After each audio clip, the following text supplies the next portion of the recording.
Pertama, yaitu kesetaraan gender. Salah satu contoh bahwa awal-awalnya kita masuk di program PAP ini, para perempuan malu atau takut memberikan pendapat dan saran setiap ada pertemuan. Tapi lama-kelamaan mereka sudah berani tanpa diminta pendapat mereka. Dan yang kedua itu adanya perubahan perilaku terhadap masyarakat. Salah satu contoh, sama-sama masyarakat mereka sudah saling menegur bahwa penggunaan alat tangkap yang tidak ramah lingkungan itu sangat salah dan bisa merusak lingkungan.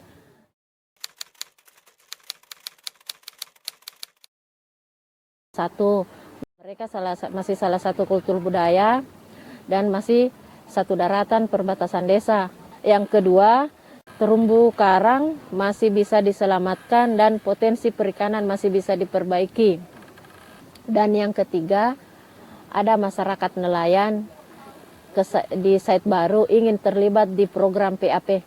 Sehingga itu salah satu dasar untuk mereplikasi ke site baru.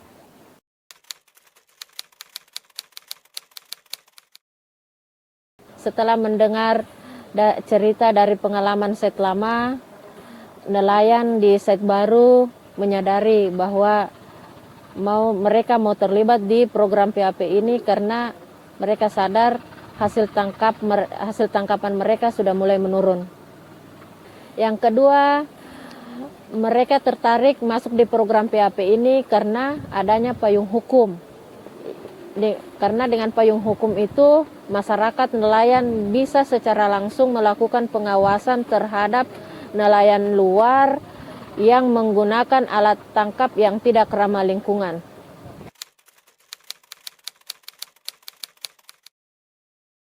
Hal positif yang saya bisa teruskan ke site baru adalah yaitu mempererat silaturahmi karena seringnya pertemuan nelayan antar desa.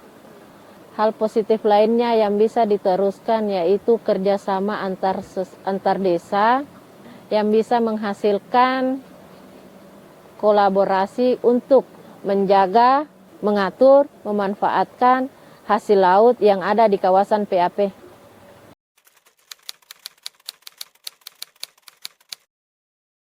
Dalam PAP ada informasi kerentanan perubahan iklim yang disampaikan kepada masyarakat dan juga kelompok PAP melalui pertemuan. Informasi tersebut menjadi modal untuk rencana program PAP Bahari Sejahtera, seperti salah satu program yang telah dilakukan oleh PAP Bahari Sejahtera yaitu kegiatan penanaman mangrove yang mendapatkan dana hibah dari RER karena kondisi mangrove yang sudah berkurang di kawasan PAP Mata-Mata Oleo, dan sebagaimana diketahui bahwa mangrove memiliki manfaat untuk menghadapi perubahan iklim dan mengurangi dampak badai dan gelombang.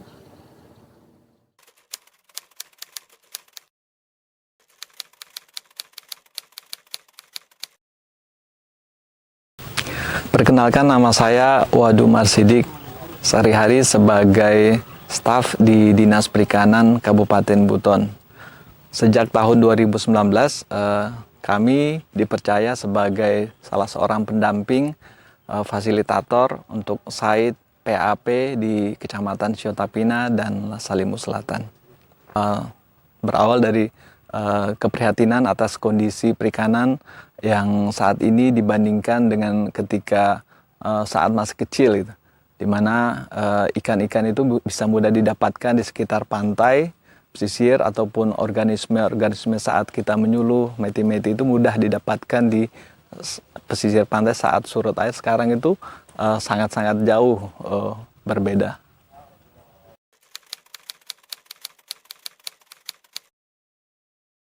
Salah satunya itu adalah bagaimana interaksi dengan masyarakat, bagaimana upaya untuk bisa mendapatkan pembelajaran menggali informasi itu dari masyarakat. sejauh ini memang penting ya koordinasi, dan itu bisa kita terapkan selama di lapangan untuk bisa mendapatkan informasi, bisa menyamakan persepsi atau pemahaman di masyarakat yang memang tidak mudah gitu kan. Dan itu bisa dibawa di tempat kerja, di dinas, bagaimana hubungan dengan pimpinan, dengan bawahan untuk bisa keberhasilan suatu program atau kegiatan di dinas.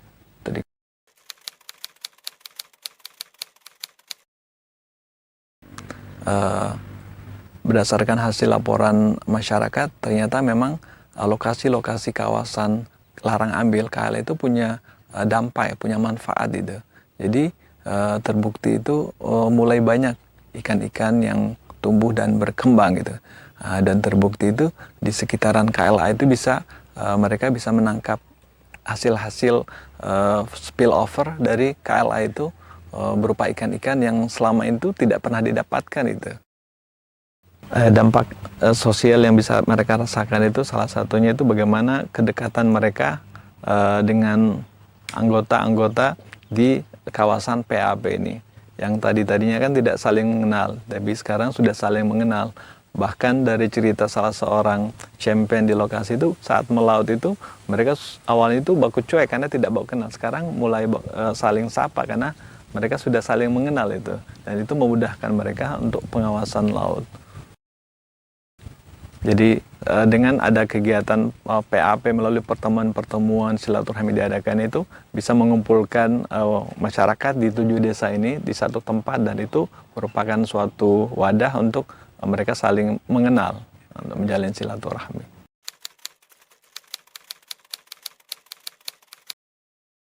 Rencana aksi ya di kelompok PAP salah satunya itu adalah bagaimana upaya untuk penanaman mangrove ya. Sejauh ini kenapa demikian? Karena memang ada beberapa lokasi yang memang terdampak ya, baik itu pengaruh dampak perubahan iklim maupun aktivitas penambangan pasir yang pernah dilakukan sebelumnya gitu kan. Hanya selama ini masyarakat sudah berupaya untuk belajar ya, membibitkan ya, mengambil buah-buah bakau yang ada sekitaran pohon bakau, terus mencoba membibitkannya ya. Nah, dan itu berhasil ya.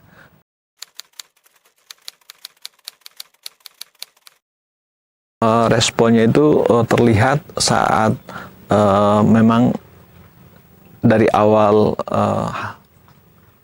rencana untuk pengembangan kawasan PAP itu, bahkan ada beberapa desa tetangga itu yang berharap, kepala desanya itu langsung berharap pas tahu tentang program ini, saat kami coba sosialisasi itu mereka menawarkan diri untuk desanya itu bisa dilibatkan gitu.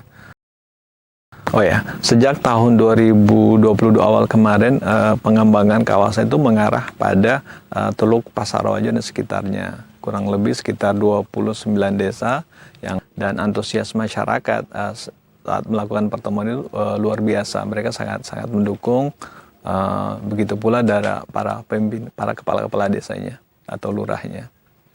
Dengan kerjasama tim PAP di Buton, kemudian semangatnya pengurus PAP yang baru terbentuk, kemudian dukungan dari kepala desa, dukungan para lurah dan pimpinan di kabupaten, kami optimis untuk bisa mendapatkan legalitas dari pemerintah provinsi dengan segera.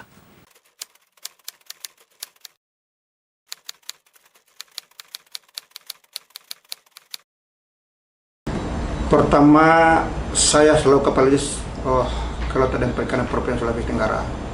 Saya mengucapkan terima kasih dengan hadir dan membawa konsep PAP ini. PAP ini adalah merupakan sebuah model ya, pengolahan laut yang berbasis masyarakat. Dengan adanya PAP ini, ya tentunya sungguh luar biasa kita punya masyarakat di pesisir.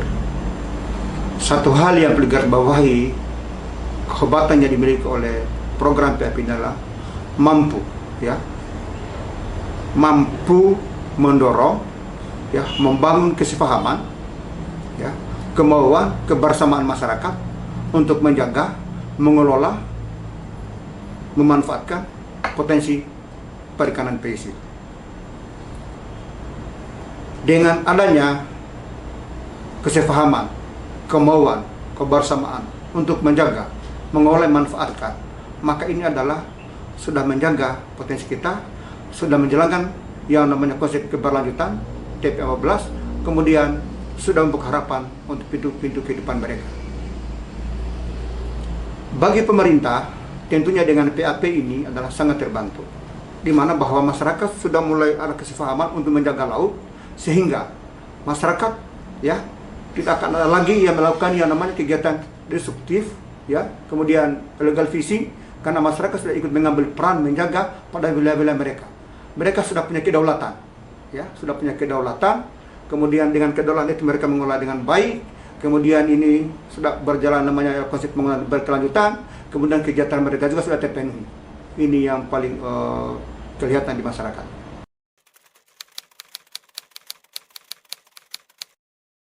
Pemerintah Sulawesi Tenggara sangat merespon dengan PAP. Terbukti dengan regulasi yang sudah dilahirkan oleh pemerintah Provinsi Sulawesi Tenggara. Pertama adalah Peraturan Gubernur Nomor 36 2019 ya, tentang PAP. Kemudian kedua adalah Surat Keputusan Gubernur Nomor 89 ya, tentang tim kerja PAP. Kemudian Surat Keputusan Kepala Dinas Kelautan Perikanan Provinsi Sulawesi Tenggara ya, nomor 902 tahun 2021 tentang tim teknis pengolahan PAP. Kemudian kita sudah melakukan monitoring evaluasi di lokasi-lokasi PAP, dan PAP luar biasa ya, luar biasa hasilnya. Masyarakat sudah merasakan, karena masyarakat sudah ada pengakuan. Kalau dulu katanya kita, kalau kita buang umpan itu di laut berjam-jam baru dapat ikan. Sekarang hanya makan menit mereka sudah dapat ikan. Ini pertanda bahwa ternyata kita sudah ada peningkatan terhadap potensi kelautan kita.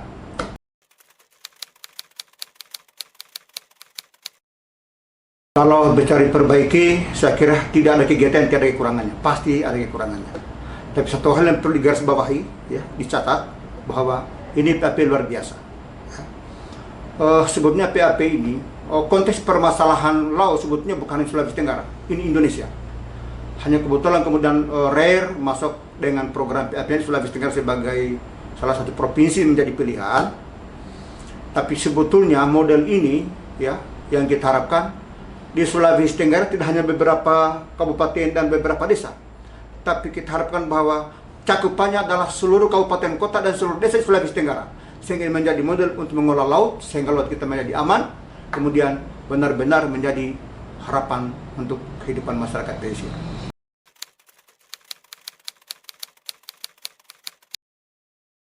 Nol sampai 2 mil ini tentunya kalau bicara soal adaptasi perubahan iklim ini tidak seberapa. Ya, tidak seberapa. Jadi walaupun katakan ekstrim kita punya iklim, tapi masyarakat tetap mereka mampu menyesuaikan untuk menjaga ekosistem laut, kemudian manfaatkan, sehingga kemudian mereka tidak ada kesulitan apa-apa untuk menghadapi dan melakukan perubahan adaptasi iklim. RARE sudah melakukan langkah-langkah bagaimana mengedukasi masyarakat untuk menghadapi ketika terjadi ekstrim atau perubahan adaptasi iklim. Jadi masyarakat sudah punya pengetahuan ya untuk melakukan adaptasi iklim terhadap kondisi yang tidak menguntungkan.